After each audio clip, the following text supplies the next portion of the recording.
बिस्मिल्लाहिर्रहमानिर्रहीम। दोस्तों, last video में हमने देखा था कि मेन हेडिंग और सब हेडिंग की किस तरीके से आप फॉर्मेशन करते हैं। तो इसमें आप देखेंगे कि हमारे पास जो पैराग्राफ यहाँ पे मौजूद है, इस पैराग्राफ की फॉर्मेटिंग कैसे करनी है। तो हम इसे आइए स्टार्ट करते हैं। फॉर्मेट करने के लिए मैंने आपको सिलेक्ट करने का तरीका पहले बता दिया था कि किस तरीके से सिलेक्ट करते हैं। माउस के कर्सर को आप शुरू में रख के इसको ड्रैग करवाएंगे आगे, ठीक है। इसके अलावा अगर आपने पैराग्राफ को सिलेक्ट करना होता है या पूरी लाइन को सिलेक्ट करना होता है तो माउस के कर्सर को बिल्कुल लेफ्ट साइड पे ले जाइए। देखिए यहाँ पे एरो में चेंज हो जाता है। अब आपने लेफ्ट साइड का बटन प्रेस करते हुए जो ही आप प्रेस करेंगे तो पूरी की पूरी लाइन को वो सिलेक्ट कर लेगा। तो आपने इस तरह करना है कि आप माउस के कर्सर को लेफ्ट साइड पे लाएंगे ताकि एरो में तब्दील हो जाए। अब आपने माउस का लेफ्ट बटन प्रेस करते हुए नीचे की तरफ ड्रैग करवाएंगे तो एक लाइन इसकी सिलेक्ट हो जाएगी।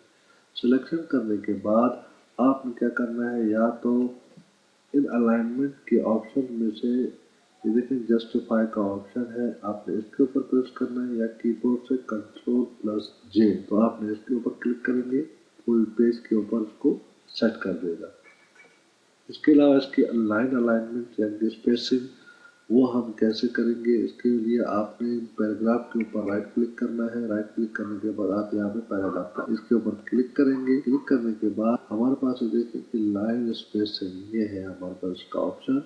आपने इसको कोई भी लाइन स्पेस आप इसमें से दे सकते हैं। हम इसको 1.5 का लाइन स्पेस देंगे और ओके कर दें।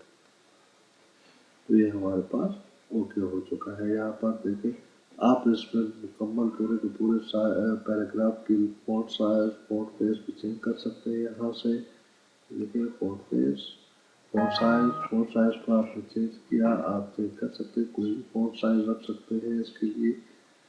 तो दोस्तों आप इस तरीके से इसकी फॉन्ट फेसिंग, इसके पैराग्राफ की अलाइनमेंट कर सकते हैं, उसके दरमियान में स्पेस दे सकते हैं। बाकी कमांड हमारे पे अप्लाई करते जाएंगे। तब तक के लिए अल्लाह हाफिज।